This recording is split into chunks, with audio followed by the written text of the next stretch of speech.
Hello everyone, welcome back to your favourite channel भटनी राइस। मैं दिव्या कवात्रा एक बार फिर से आप सभी का स्वागत करती हूँ। Welcome back to the session and मैं हूँ दिव्या कवात्रा, आपकी होस्ट एंड एजुकेटर, और आज मैं आप सभी के साथ बात करने वाली हूँ रिगार्डिंग यूपीएससी प्रीलिम्स 2022 के ज्योग्राफी सेशन पर। Okay guys, I really hope आप सभी का एग्जाम बहुत अच्छा गया होगा।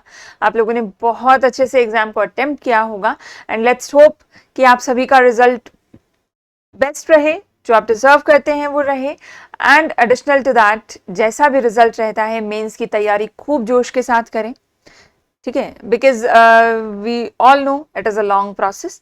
तो उसमें जल्दी से जल्दी जुड़ जाएं और बहुत सारी मेहनत करें। राइट, चलिए, तो मैं आपकी एजुकेटर दिव्या कवात्रा आप सभी के साथ आज कंटिन्यू करती हूँ ये ज्योग्राफी का सेशन, जिसमें हम लोग ज्योग्राफी के पूछे गए सारे क्वेश्चंस को एक एक करके डिस्कस करेंगे, ठीक है। और उससे पहले पैटर्न की बात कर लें तो हमने थोड़ी बहुत चेंजेस जो हैं वो ऑब्जर्व किए हैं पैटर्न में, वो आपके साथ डिस्कस करते हैं। आपको थोड़ा सा बता देते हैं कि हमने कौन से पैटर्न्स जो हैं वो यहाँ पर ऑब्जर्व किए हैं।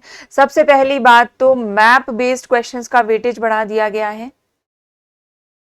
जो मैप बेस्ड क्वेश्चंस हैं वो काफी ज्यादा वेटेज में पूछे गए हैं। सेकेंडली, जो कॉन्सेप्ट है उनको हैवी कर दिया गया है, थोड़ा सा कॉन्सेप्ट हैवी कर दिया गया है, नंबर ऑफ क्वेश्चंस कम कर दिए गए हैं, और थोड़ा सा टेक्निकली देखा जाए तो क्वेश्चंस का लेवल बहुत अच्छा रहा।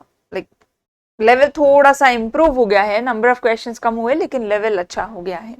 ये कुछ चेंजेस हैं जो हमने ऑब्जर्व किए पिछले पैटर्न के हिसाब से, और कंसिडरिंग दैट फैक्ट हम लोग एक एक करके डिस्कस करते हैं क्या क्वेश्चंस हैं और किस तरह से उनको यहाँ पर रखा गया है।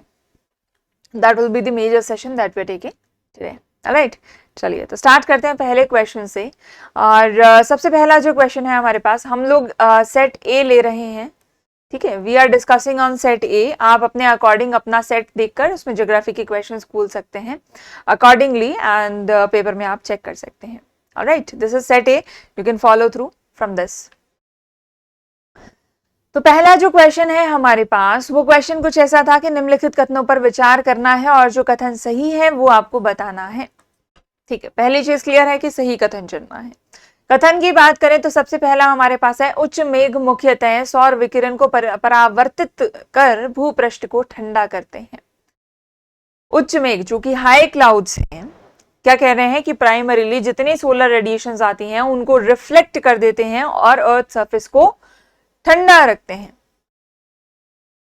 ओके, बट प्राइमरीली हमने फैक्टर क्या देखा है, जितने भी हाई क्लाउड्स होते हैं वो बहुत ज्यादा स्प्रेड आउट होते हैं, बिखरे हुए होते हैं, और वो एक्चुअली सनलाइट को यहाँ पर भेजने का काम करते हैं ताकि अर्थ का हीट बजट बना रहे। राइट, इनका प्राइमरी प्रोसेस होता है यूवी रेडिएशंस को कंट्रोल करते हुए जो सोलर लाइट्स हैं उनको हमारे यहाँ तक भेजना, ताकि अर्थ को उसकी बराबर हीट मिले। सो इन दैट मैनर अगर देखा जाए तो the statement will get wrong, क्योंकि अर्थ को ठंडा रखने का काम नहीं है, अर्थ को थोड़ा गर्म करने का काम है। सेकंड स्टेटमेंट की अगर बात करें, भूपृष्ठ से उत्सर्जित होने वाली अवरक्त विकिरणों का निम्न मेघ में उच्च अवशोषण होता है और इससे तापन प्रभाव पड़ता है। ये कह रहे हैं कि लो क्लाउड्स जो हैं उनका हाई एब्जॉर्प्शन होता है इंफ्रारेड रेडिएशंस का, जिससे अर्थ सरफेस पे एमिनेट करा जाता है, जिससे वार्मिंग इफेक्ट आता है। एक्चुअली क्या किया है, इंटरचेंज कर दिया। प्रॉब्लम यह है कि जो ये काम यहां बता रहे हैं वो उच्च मेघ करते हैं, जो ये काम यहां बता रहे हैं वो निम्न मेघ करते हैं, ठीक है। तो इन्होंने बस इंटरचेंज कर दिए हैं एक्टिविटीज। सो बेसिकली दोनों ही गलत है। अगर ये इंटरचेंज होता तो ये दोनों स्टेटमेंट सही हो जाते। हल्का सा ट्रिक खेला है, तो बेसिकली हमारे पास आंसर आ जाता है D, that is none of the above, यानी कि नाइदर वन नॉर टू, ठीक है। क्या किया, दोनों के फंक्शंस को बस एक्सचेंज कर दिया। लो क्लाउड जो काम करते हैं वो हाई क्लाउड में डाल दिया, और हाई क्लाउड जो काम करते हैं वो लो क्लाउड में डाल दिया। थोड़ा सा ट्रिक, बेसिक कॉन्सेप्ट। क्लाउड्स का सबसे पहला ही पार्ट जो है हम यही पढ़ते हैं कि क्लाउड्स क्या काम करते हैं, सोलर रेडिएशंस कहाँ एब्जॉर्ब करते हैं, कौन से क्लाउड्स कितना एब्जॉर्ब करते हैं, कौन वापस भेजते हैं, टाइप्स ऑफ क्लाउड्स में, ये सारी चीज हम ऑलरेडी डिस्कस कर चुके हैं। और आपने भी एनसीईआरटी, बेसिक एनसीईआरटी क्वेश्चन है, सिंपल सी बात, अगर आप देखें बेसिक एनसीईआरटी क्वेश्चन है, क्लाउड्स का आप चैप्टर देखेंगे तो आपको आसानी से वहां पर मिल जाएगा, है ना। चलिए, ये था हमारा पहला क्वेश्चन, आंसर है हमारे पास डी। सेकंड क्वेश्चन पर आते हैं, तो है कि कथनों पर विचार करना है और कौन सा कथन सही है वो आपको बताना है। 3 कथन है तो एलिमिनेशन मेथड लगाया जा सकता है। एलिमिनेशन मेथड पर बात करें तो सबसे पहला स्टेटमेंट देखते हैं, उत्तरी पश्चिमी कीनिया में बीड़ी बीड़ी एक वृहद शरणार्थी बस्ती है। पहला स्टेटमेंट हमें क्या दिया गया, उत्तरी पश्चिमी कीनिया में। वर्ड ज्योग्राफी का क्वेश्चन है, प्लीज नोट करिएगा। वर्ड ज्योग्राफी का बेसिकली मैप बेस्ड क्वेश्चन है, अगर आप ध्यान दें, लोकेशन ध्यान हो आपको तो आप बहुत इजीली इसको सॉल्व कर सकते हैं। उत्तरी पश्चिमी कीनिया में बीड़ी बीड़ी जो है शरणार्थी बस्ती है, ये हमसे कहा गया। ठीक है, चलिए, अगर आपको पहला स्टेटमेंट नहीं भी पता है, मान लो आपको नहीं मालूम है कीनिया की रेफ्यूजी सेटलमेंट के बारे में, हमने इसको स्किप कर दिया, ठीक है, हम आपको बताएंगे सही गलत, लेकिन अगर मान लो इसके बारे में आपको आइडिया नहीं है, हमने इसको स्किप कर दिया। सेकंड स्टेटमेंट पर आ जाओ, एलिमिनेशन कैसे लगाना है अगर क्वेश्चन ना आता हो तो भी। सेकंड क्वेश्चन पर आए तो दक्षिणी सूडान गृह युद्ध में पलायन किए हुए कुछ लोग बीड़ी बीड़ी में रहते हैं। अब देखो, रेफ्यूजी सेटलमेंट है, कीनिया में है या नहीं है वो अलग बात है, सूडान की बात हो रही है यहाँ पर, और ये कह रहे हैं कि पलायन करके यहाँ पर बीड़ी बीड़ी में रहते हैं। रेफ्यूजी सेटलमेंट में पलायन करके आए हुए लोग रहते हैं, ये आपको पता है। जगह कुछ भी हो, हमें एक चीज मालूम है, यूपीएससी स्टेटमेंट आधा सही आधा गलत कभी नहीं देती। या तो पूरा स्टेटमेंट गलत होगा या पूरा स्टेटमेंट सही होगा, चाहे एक स्टेटमेंट में 2 हिस्से हो, 4 हिस्से हो, 1 हिस्सा हो। ये यूपीएससी की खासियत है, इसके साथ हम खेल सकते हैं। इसमें आपको 2 फैक्ट दिए गए हैं, दक्षिणी सूडान का और पलायन किए हुए लोगों का रेफ्यूजी में रहना। क्या पलायन किए हुए लोग रेफ्यूजी में रहेंगे? बिल्कुल रहेंगे। अगर एक पार्ट सही है तो दूसरा पार्ट अपने आप सही होना ही है, बिकॉज वो यूपीएससी का पैटर्न है। 2 स्टेटमेंट हमारे पास सही आ गया। सेकंड स्टेटमेंट हम बहुत बेसिक कॉमन सेंस से सही कर सकते हैं कि पलायन वाले लोग रेफ्यूजी होंगे, रेफ्यूजी के एरिया में ही रहेंगे। ठीक है, इससे हम पहला स्टेटमेंट सही, जो पहला पार्ट है इसका सूडान का, अगर हमें नहीं भी पता हो तो हम उसको सही मान सकते हैं। इस हिसाब से हमारे पास सेकंड स्टेटमेंट सही आ गया। अब देखो क्या है, सेकंड सेकंड सेकंड, यानी कि एक ऑप्शन हमने एलिमिनेट कर दिया। एक ऑप्शन एलिमिनेट हो गया, आंसर के थोड़ा सा आप करीब पहुंच गए। ठीक है, अब देखो यहां सूडान है, इधर कीनिया है। अगर ये स्टेटमेंट सही है तो मतलब सूडान सही है। सूडान सही है तो फर्स्ट स्टेटमेंट कैसे सही हो सकता है? अगर सेकेंड स्टेटमेंट में सूडान दिया है, फर्स्ट में आपको कीनिया दिया है, अगर सूडान सही है तो फर्स्ट स्टेटमेंट सही नहीं हो सकता। फर्स्ट स्टेटमेंट एलिमिनेट हो गया।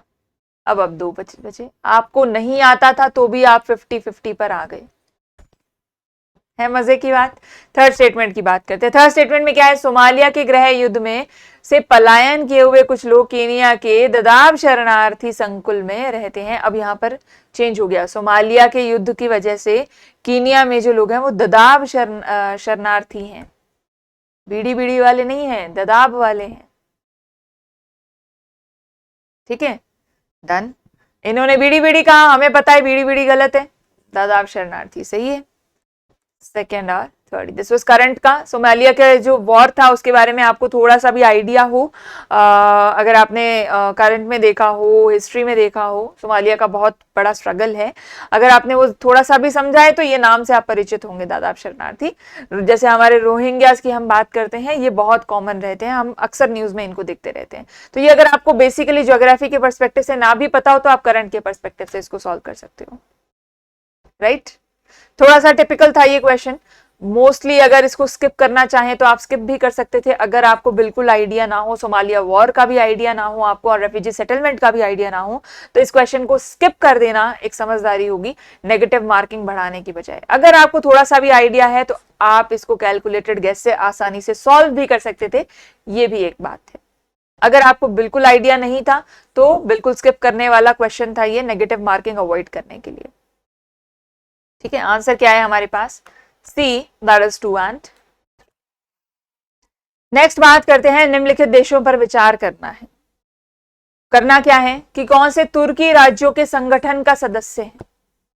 टर्की ऑर्गेनाइजेशन जो है, टर्की स्टेट ऑर्गेनाइजेशन, उनके सदस्य कौन कौन है? डायरेक्ट हिट फैक्ट है, आपको ऑर्गेनाइजेशन पता होनी चाहिए, उसके मेंबर पता होने चाहिए।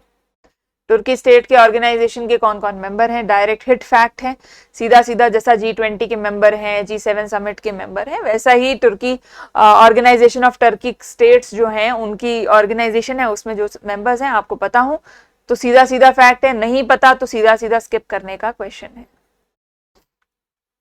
आर पार वाले कुछ क्वेश्चंस होते हैं जिसमें आप खेल नहीं सकते, ठीक है।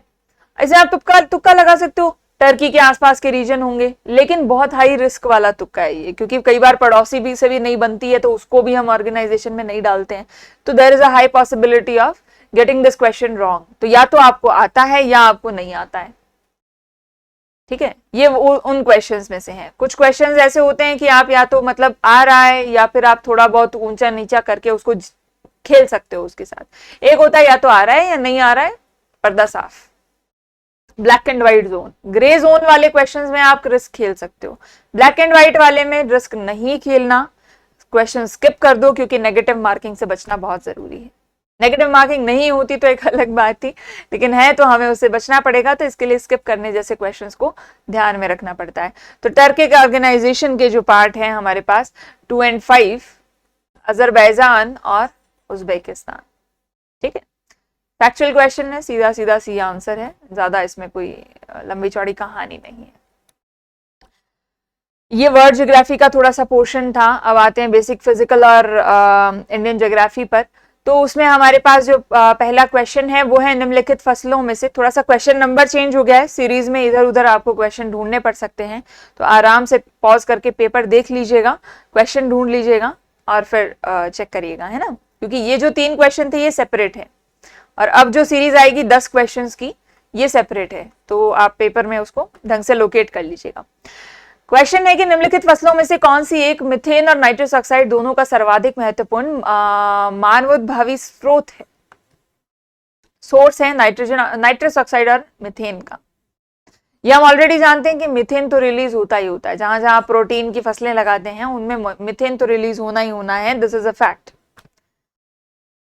ठीक है। लेकिन अब एक इंपॉर्टेंट सोर्स कुछ नहीं है, आपको मान लो पता ही नहीं है भाई मीथेन और ये निकलता है नहीं निकलता है, नाइट्रस ऑक्साइड आएगा नहीं आएगा, क्या होता है नाइट्रस ऑक्साइड, साइंस बैकग्राउंड से नहीं है, आपको समझ नहीं आ रहा है, छोड़ दो। पर एक चीज सोचना कि जब कुछ भी नहीं आ रहा हो तब भी खेलना कैसे है प्रश्न के साथ। जिसको पता है नाइट्रस ऑक्साइड का, बहुत अच्छी बात है, हमारे पास आंसर है राइस। धान की खेती करके धान को जलाया जाना, पराली जो जलाई जाती है, क्या आपको उसकी समस्या मालूम है? बहुत बड़ी समस्या है, दिल्ली में हर साल उठती है, दिल्ली एनसीआर रीजन में हर साल उठती है। फॉग, स्मॉग, पराली जला दी, किसानों ने ऐसा कर दिया, धुआं हो गया, ट्रैफिक रोकना पड़ता है, ऑड इवन लगाना पड़ता है। फसल कौन सी होती है? धान की, जिसका बचा हुआ हिस्सा क्या है, पराली के रूप में जलाया जाता है। इसी से वो सारी गैसेस निकलती हैं, जिसकी वजह से स्मॉग होता है, फिर हमको ऑड इवन लगाना पड़ता है। नहीं मैं बताऊं तो आप रिलेट करके क्या कर सकते हो, आपका सबसे बेस्ट गेस क्या है? धान, ऑप्शन ही नहीं है इसके अलावा कोई, है ना, बाकी सारी फसलें तो हैं ही अलग, तो बहुत इजीली आप इसको यहां से निकाल सकते थे। अगर आता था तो वेल एंड गुड है, डायरेक्ट हिट फैक्ट है, और नहीं भी तो हम कैलकुलेट करके इसको कोशिश कर सकते थे एक गेस लेने की। नेक्स्ट क्वेश्चन है कृषि की धान गहनता प्रणाली, कृषि की धान ग्रहणता प्रणाली का, जिसमें धान के खेतों का बारी बारी से क्लेदन और शुष्कन किया जाता है, उसका क्या परिणाम होता है? सिस्टम ऑफ राइस इंटेंसिफिकेशन, ये बार बार जो किया जाता है इसका प्रभाव क्या है, रिजल्ट क्या है, क्यों हम ऐसा करते हैं, ये हमारा प्रश्न है। बीज की कम आवश्यकता, ऑब्वियस सी बात है, इंटेंसिफिकेशन क्यों कर रहे हैं, उसी फसल से अगली फसल लगानी है, ये तो मेजर पर्पस है। मीथेन का कम उत्पादन, आप दोबारा टिलेज करोगे, दोबारा सारा प्रोसेस लगाओगे तो दोबारा मीथेन आएगी, उसी प्रोसेस में काम चला दोगे तो मात्रा ऑब्वियसली कम हो जाएगी, बहुत सही है। बिजली की कम खपत, जाहिर सी बात है, आपने एक घर बनाया, आप उसको रेनोवेट करा रहे हो, थोड़ा बहुत रंग रोगन करा रहे हो, एक आप सारा घर तोड़ के नया घर बना रहे हो, किसमें खर्चा ज्यादा आएगा? नया घर बनाने में, तोड़ के, रेनोवेशन में क्या है, बनी बनाई बिल्डिंग है, हल्का फुल्का पेंट कराना है, वायरिंग सेट करानी है, टाइल सेट करानी है, हो गया। तो बिजली का उत्पादन तो ऑब्वियसली कम हो जाएगा जब आप ऑलरेडी जो एस्टेब्लिश्ड चीज है उसको इम्प्रोवाइज कर रहे हैं, उसको इंटेंसिफाई कर रहे हैं। बहुत सिंपल क्वेश्चन, लॉजिक से सॉल्व किया जा सकता सिंपल क्वेश्चन, आपको ज्यादा इसके लिए टेक्निकल ज्ञान होने की जरूरत भी नहीं है। अगर आप लॉजिक से भी इसको करना चाहें तो बहुत सिंपल क्वेश्चन था। 1 2 3 answer is D, right. Okay, next question है, पश्चिम अफ्रीका के निम्नलिखित झीलों में से कौन सी एक सूख कर मरुस्थल में बन गई है? फैक्ट है, सीधा सीधा फैक्ट है, करंट का फैक्ट है, और बहुत ज्यादा करंट का भी नहीं है, रीसेंट नहीं है। पिछले लगभग आई थिंक 10 सालों से इस झील में प्रॉब्लम देखी जा रही है। यहाँ पर क्लाइमेट चेंज देखा जा रहा था और ये ऑलरेडी खतरे में थी, और अब फाइनली ये सूखकर मरुस्थल बन चुकी है। ठीक है, और बहुत पुराना फैक्ट है, नया नहीं है, लेकिन फैक्ट है। ठीक है, आंसर क्या है हमारे पास? लेक फागोबेन। आता है तो करो, नहीं आता है तो स्किप। तुक्का मारने वाला इसमें कोई हिसाब नहीं है। हाँ, अगर आप ये देखें भी अफ्रीका की एक ही झील दी होती तब हम तुक्का मार सकते थे। ठीक है, अफ्रीका की अगर एक ही झील हमको दे देते, बाकी सब दूसरे कॉन्टिनेंट की होती तो शायद हम तुक्का मार लेते, बट उसके अलावा हमारे पास कोई चांस नहीं बचता है। तो ये क्वेश्चन वो है, ब्लैक एंड व्हाइट क्वेश्चन है, आपको आता है तो करो, नहीं आता है तो स्किप करो, नेगेटिव मार्किंग से बचो। ठीक है, इसलिए मैंने कहा ज्योग्राफी का लेवल जो है थोड़ा सा बढ़ा दिया। बढ़ा दिया का मतलब है कि ऐसे क्वेश्चन दे दिए भी, आप करो तो करो, नहीं करो तो नहीं करो। नेगेटिव मार्किंग के चांसेस इसमें बहुत ज्यादा बढ़ गए। जो भी तुक्का खेलते हैं उनके लिए नेगेटिव मार्किंग के चांसेस इस पोर्शन में ज्यादा बढ़ा दिए गए, इसलिए थोड़ा सा टिपिकल हो गया। नेक्स्ट क्वेश्चन पर आते हैं, दक्षिण भारत की जो गंडीकोटा घाटी है निम्नलिखित नदियों में से किस एक से निर्मित हुई है? कैनियन है, कैनियंस भारत में लिमिटेड है, फैक्ट है। आता होगा तो आता होगा, नहीं आता होगा तो नहीं आता होगा, लेकिन एक मजे की बात यह है कि कैनियंस भारत में बहुत लिमिटेड है, और लिमिटेड ही नदियां हैं जो कैनियन बनाती हैं।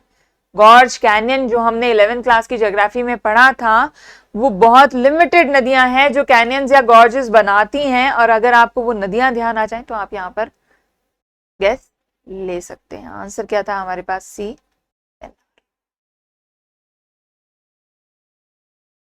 ठीक है, गंडीकोटा घाटी कैनियन बनाने वाली जो नदी है, डायरेक्ट फैक्ट, लेकिन समझ सकते हैं हम। नेक्स्ट क्वेश्चन है, निम्नलिखित युग्मों पर विचार करना है। शिखर दिए हैं, पर्वत दिए हैं, अगेन सीधा सीधा फैक्ट है, कोई कॉन्सेप्ट नहीं है।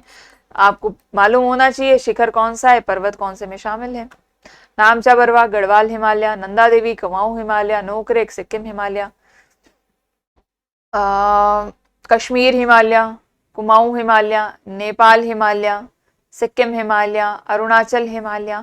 सीरीज है। गढ़वाल क्षेत्र कहाँ आता है? अगर आपको पता हो, कुमाऊं और सिक्किम हिमालय तो बहुत कॉमन है, गढ़वाल हिमालय, गढ़वाल एरिया आपको मालूम होना चाहिए। इतने में आपका क्वेश्चन हो जाएगा। बहुत सिंपल क्वेश्चन, हिमालय से उठाया हुआ एकदम सुपरफिशियल क्वेश्चन, जो हम स्टार्टिंग इन द चैप्टर, जो हिमालयाज का हमारा फिजियोग्राफी का चैप्टर 11th का फर्स्ट चैप्टर है, उसी से हम इसको बहुत इजीली कर सकते हैं, है ना। आंसर क्या है हमारे पास? बी, केवल नंदा देवी जो है कुमाऊं हिमालय में है। ठीक है, और हमारे पास नामचा बरवा बचता है। नामचा बरवा अरुणाचल हिमालय, जाहिर सी बात है अरुणाचल हिमालय में है। नामचा बरवा अरुणाचल हिमालय में कैसे? अगर आपको ये याद भी ना हो तो देखना, ब्रह्मपुत्रा नदी आती है, ब्रह्मपुत्रा नदी नामचा बरवा से हेयरपिन टर्न लेती है, हेयरपिन टर्न लेती हुई भारत में एंटर करती है, अरुणाचल प्रदेश में एंटर करती है। अगर आपको नदी का पाथ याद हो तो आपको समझ में आ जाएगा नामचा बरवा कहाँ है, अरुणाचल में, तो अरुणाचल हिमालय आएगा। गलत हो गया, एक गलत हुआ, आप एलिमिनेट कर दो,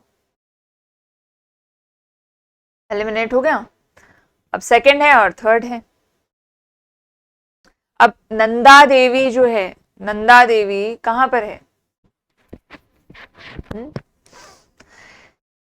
भाई अगर आप हिल स्टेशंस के बारे में जानते हो, थोड़ा बहुत भी घूमने का, मान लो कि जम्मू कश्मीर की कहानी है, वैष्णो देवी की कहानी है, वैष्णो देवी, नंदा देवी, ज्वाला देवी, ये सब कहाँ आते हैं? नॉर्दर्न हिमालयाज में आते हैं।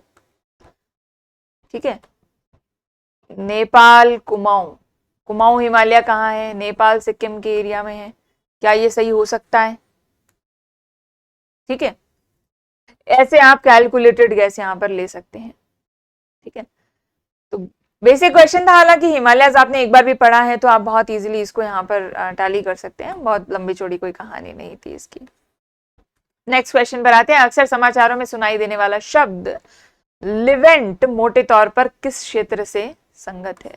लिवेंट की अगर बात हो रही है, ये करंट में अक्सर बार बार न्यूज में आया होगा, this is a current based question जहाँ पर अक्सर इसका जिक्र किया जाता है। तो सीधा सीधा फैक्ट है, लिवेंट क्या है?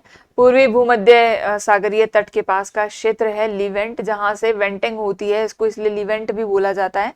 वेंटिंग चलती है, भूमध्य सागरीय जो तट है जहां से कॉन्टिनेंटल और ओशनिक जो तट हैं वो मिलते हैं, वहां से वेंटिंग क्रिएट होती है मेडिटेरेनियन शोर्स पर, इसलिए उसको लिवेंट कहा जाता है। Basic direct hit question once again, answer क्या है? ऑलराइट, 27 नंबर क्वेश्चन देखिए, तो देश ये हैं कुछ, उस पर विचार करना है और देखना है किसकी सीमा अफगानिस्तान से लगती है। अफगानिस्तान बहुत ज्यादा न्यूज में रहा, तालिबान रूल, फाइट, यूएस का जाना, इंडिया का रूल, अब इंडिया के रिलेशंस, हर चीज के लिए अफगानिस्तान न्यूज में रहा। तो जाहिर सी बात थी कि कोई भी अगर रीजन न्यूज में रहता है तो उसका मैप बेस्ड क्वेश्चन पूछ ही लिया जाता है, राइट? तो this was very expected question, जो हमने बहुत बार देखा भी, सबसे ज्यादा एक्सपेक्टेड क्वेश्चन था, तो इट वाज नेचुरल कि ये पूछा जाएगा। अफगानिस्तान की बाउंड्री से रिलेटेड, अफगानिस्तान की ज्योग्राफी से रिलेटेड क्वेश्चन आना बहुत ज्यादा स्वाभाविक था। तो सिंपल सा फैक्ट का क्वेश्चन है, सीमाएं हैं, कौन कौन सी सीमाएं लगती हैं? तो हम जानते हैं कि ताजिक है, तुर्कमेन है और उज़्बेक है। अजरबैजान ऊपर रह जाता है, किर्गिस्तान इधर साइड पर रह जाता है। ताजिक, तुर्क और उज़्बेक जो हैं, इनकी सीमाएं जो हैं हमारे पास क्या है, 3, 4 एंड 5 जो अफगानिस्तान के साथ लगती हैं। राइट, डायरेक्ट हिट फैक्ट, बहुत ज्यादा इसमें कुछ सोचने की जरूरत नहीं थी। भारत के संदर्भ में कुछ कथन दिए हैं, उस पर विचार करना है, सही कथन हमको बताने हैं। मिनरल्स पर एक क्वेश्चन आता ही आता है, फिक्स है, तो ये भी आना ही था, स्वाभाविक था, हमेशा एक क्वेश्चन तो आएगा ही आएगा मिनरल्स पर, और स्वाभाविक रूप से ये क्वेश्चन पूछा गया है। मोनोजाइट जो है दुर्लभ मृदाओं का स्रोत है, यानी कि सॉइल बनाता है, रेयर अर्थ सॉइल बनाता है मोनोजाइट। ये हमारा स्टेटमेंट है 28 नंबर का जो पहला स्टेटमेंट है। ठीक है, बिल्कुल बनाता है, दुर्लभ स्रोत है, मोनोजाइट से सॉइल्स बनती हैं जो हमने ऑलरेडी देखा। और मोनोजाइट में थोरियम होता है, ये हमारा सेकंड स्टेटमेंट बोल रहा है कि मोनोजाइट में थोरियम होता है। हम थोरियम का सोर्स जानते हैं, मोनोजेटिक जो मिनरल्स हमने किए थे जहां पर सॉइल के अंदर थोरियम की और यूरेनियम की ये सारी वेराइटीज हमने पढ़ी थी। मोनोजाइट में थोरियम होता है, बिल्कुल होता है, फैक्ट है, डायरेक्ट फैक्ट है। ठीक है, अब इसके बाद है, भारत की समस्त तटवर्ती बालुकाओं में मोनोजाइट प्राकृतिक रूप में होता है। समस्त तट में होता तो हमारे पास थोरियम का भंडार होता, इलेक्ट्रिसिटी के लिए रो थोड़ी ना रहे होते हम, है ना। तो ये हम जानते हैं थोरियम बहुत ज्यादा लिमिटेड है और पूरे तटवर्ती बालुका में पाया नहीं जाता है, मोनोजाइट प्राकृतिक रूप से नहीं है। अगर इतना होता तो फिर हम कब का एक्सट्रैक्ट करके और अपना इलेक्ट्रिसिटी का जुगाड़ कर लेते हैं ना, लेकिन ऐसा है नहीं। हम जानते हैं कि बहुत लिमिटेड क्वांटिटी में इंडिया में मोनोजाइट पाया जाता है। फोर्थ स्टेटमेंट है, भारत में केवल सरकारी निकाय ही मोनोजाइट संसाधित या निर्यात कर सकते हैं। बिल्कुल, मोनोजाइट मैंने जैसे आपको बताया यूरेनियम की तरह काम करता है, as a substitute to uranium काम करता है, तो वो बहुत डेंजरस हो सकता है, इसलिए प्राइवेटली इसको एक्सट्रैक्शन करने का या ट्रेडिंग करने का राइट नहीं दिया जाता है, सरकारी निकाय ही इस पर काम करते हैं। डेंजर को देखते हुए ये बहुत ही स्वाभाविक बात है कि सरकारी निकाय ही काम करें, प्राइवेट एक्सट्रैक्शन इसका ना हो, क्योंकि ये यूजफुल भी है। और अगर इसका प्राइवेट कंपनीज दुरुपयोग कर लेती हैं या फिर नहीं मिल पाता है तो ये जन सामान्य के कार्यों में दखल दे सकता है। तो बचे हमारे पास स्टेटमेंट 1, 2 एंड 4। 3 गलत है, 3 गलत के साथ ही हमारे 3 ऑप्शंस वैसे भी एलिमिनेट हो जाते हैं। अगर हमें सिर्फ पता हो कि थर्ड गलत है क्योंकि तटवर्ती क्षेत्रों में नहीं मिलता है, बहुत स्वाभाविक सा स्टेटमेंट है ये। आप देखिएगा पेपर डिफिकल्ट नहीं बनाते, वो आपको ऑप्शन देते हैं ऐसा जिससे आप आंसर कर सकें, बस हमें वो ढूंढना होता है। इसमें इस क्वेश्चन में थर्ड ऑप्शन का सारा खेल है, और थर्ड ऑप्शन ऐसा है जो आप कॉमन सेंस से सही कर सकते हैं। अगर आपको पता चल गया थर्ड गलत है तो आपके 3 ऑप्शन एलिमिनेट हो गए, आंसर तो आपके पास वैसे भी आ गया। 1 2 4 आपको पता है या नहीं पता है, हु केयर्स, सिर्फ थर्ड मालूम होता तो भी हो जाता। तो ऐसे क्वेश्चंस में जहां पर ज्यादा फैक्ट्स होते हैं आपको ऐसा ऑप्शन जरूर दिया जाता है जहां एक ऑप्शन जो कॉमन सेंस से किया जा सकता है उससे सारा क्वेश्चन सॉल्व हो जाता है। आपको बहुत ज्यादा फैक्ट्स की जानकारी ना भी हो तब भी आप इसको कर सकते हैं। आंसर क्या है हमारे पास, बी। 29th क्वेश्चन है, उत्तरी गोलार्ध में वर्ष का सबसे लंबा दिन आमतौर पर कब होता है? Summer solstice, winter solstice, equinox. Basic questions हैं, 6th क्लास की एनसीईआरटी से आप इसको कर सकते हैं, 6th क्लास की एनसीईआरटी से। और आप मजे की बात देखिएगा, ज्योग्राफी के मैक्सिमम क्वेश्चंस, अगर मैप बेस्ड थोड़ा सा पोर्शन अगर हम अलग रखते हैं, करंट बेस्ड अलग रखते हैं, तो सबका सब एनसीईआरटी से डायरेक्टली क्वेश्चंस दिए गए हैं। बहुत आसानी से आप एनसीईआरटी से इनको सॉल्व कर सकते हैं और ज्यादा से ज्यादा जीसी लियोंग से सॉल्व कर सकते हैं। इससे बाहर पेपर नहीं है, जैसा कि हमने आपको पहले भी कहा था, इससे बाहर नहीं जाएगा। ठीक है, ऑलराइट। क्वेश्चन क्या है, उत्तरी गोलार्ध में सबसे लंबा आमतौर पर कब होता है दिन? और बहुत सिंपल सा स्टेटमेंट, जून महीने का दूसरा पखवाड़ा है, जो हमें मालूम होना चाहिए कब सॉल्स्टाइस आता है। ठीक है, जो 22 ऑफ सितंबर है, जून है, फिर हम पूरा एक चक्कर लगाते हैं, 21 जून पर आते हैं। तो जो महीने का दूसरा पखवाड़ा है, मतलब 1 से 15 और 16 से 30, ये 2 डिविजन्स होते हैं, फर्स्ट हाफ और सेकेंड हाफ। जब 21 तारीख है, 22 तारीख है, हम जानते हैं इन्हीं डेट्स में ही सारे सॉल्स्टाइस आते हैं। आपको डेट ना भी याद हो पर आपको ये पता है कि 21-22 की रेंज है, इसी में सॉल्स्टाइस हम देखते हैं, तो ये सेकेंड पखवाड़े में ही आएंगे। डेट ना भी याद हो तो क्वेश्चन हो सकता है, बिल्कुल हो सकता है। सबसे बड़ा दिन जो है जून में ही होता है, सबसे ज्यादा हम देखते ही हैं वो चीज। तो जून महीने का दूसरा जो पखवाड़ा है उसमें, very simple question. Finally last जो क्वेश्चन है हमारे पास वो है कि आर्द्र भूमि दी है, सीधा सीधा फैक्ट है, झील है, अवस्थान है, कौन सी झील, आर्द्र भूमि कहाँ है? इसकी लिस्ट हम आपको ऑलरेडी दे चुके थे, वेटलैंड्स की पूरी लिस्ट आपको दे दी गई थी, बस आपको रटना था उसको, कौन सी वेटलैंड कहाँ पर लोकेटेड है वो याद हो तो आप डायरेक्टली इसको कर सकते हो। और बहुत सिंपल वो है कि अगर आपको एक आध भी मिल जाता है तो आप क्या है कि इसमें एक नई चीज की गई है, 1 पेयर, 2 पेयर, 3 पेयर, 4 पेयर। तो ये थोड़ा सा क्या है, पैटर्न में बदलाव था, जिसकी वजह से लोग थोड़े कंफ्यूज भी हुए और क्वेश्चन करने में समय भी लगा कि इसको डील कैसे करें, और थोड़ा सा कॉन्फिडेंस भी हिलाया इसने, टाइम टेकिंग भी रहा, और जो डिफिकल्टी लेवल है वो बढ़ा दिया ऑप्शंस के माध्यम से इस क्वेश्चन का। ठीक है, तो यहां हम कह सकते हैं कि इसकी वजह से प्रॉब्लम हो सकती है। अदर देन दैट क्वेश्चन बहुत सिंपल था, डायरेक्ट फैक्ट था, आपको बस मालूम होना चाहिए कौन से कहां पर है। ठीक है, आंसर क्या है हमारे पास, बी। केवल 2 ही युग्म क्या है इसमें सम्मिलित है। साष्टमकोटा तमिलनाडु में है। ठीक है, तो आपको 2 ही पेयर मिले जो कि यहाँ पर मैच किए हुए थे, और ये था हमारा ज्योग्राफी का पेपर। थोड़ा सा टिपिकल किया गया, क्वेश्चन की संख्या घटाई गई लेकिन लेवल बढ़ाया गया, मैप बेस्ड क्वेश्चंस पर फोकस किया गया। जो बाकी के क्वेश्चंस थे वो फैक्ट बेस्ड ज्यादा थे, कॉन्सेप्ट बहुत कम कर दिया गया ज्योग्राफी में देखा जाए तो, और सीधा सीधा हिट किए हुए क्वेश्चंस पूछे जा रहे हैं।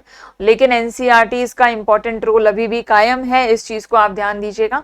और ये था पेपर, चेक कीजिएगा, कैलकुलेट कीजिएगा, एंड आई रियली होप कि आप सभी ने बहुत पॉजिटिवली इसमें परफॉर्म किया होगा, और नहीं तो इससे सीखते जरूर रहिएगा ताकि आगे की तैयारी में आपको बहुत अच्छी गाइडेंस इससे मिल सके। ऑलराइट, चलिए गाइस, तो ये था क्वेश्चन और ये था पेपर हमने डिस्कस किया, और बाकी के सारे पेपर्स आपके साथ भट्टियार आईएएस पर डिस्कस कर दिए गए हैं। जरूर वीडियोस को देखें, लाइक करें, शेयर करें, सभी तक इसके एक्सप्लेनेशंस को जरूर पहुंचाएं, और अगर आपने अभी तक चैनल को फॉलो नहीं किया है तो जरूर फॉलो कर लें, क्योंकि चैनल के पढ़ाए हुए कंटेंट में से मैक्सिमम ऑफ द पेपर जो है वो उठाया गया है, तो आप भी इसका पार्ट बन सकते हैं। और यहाँ से बहुत ही मिनिमलिस्टिक रेट्स पर बहुत अच्छी गाइडेंस आप ले सकते हैं। जरूर जुड़ें चैनल के साथ और इसी तरह हमारे साथ बने रहें। बहुत बहुत शुक्रिया आज की सेशन में हमारे साथ जुड़ने के लिए। फिर से आपके साथ जरूर मुलाकात होती रहेगी, तब तक के लिए take care, bye bye, thank you everyone.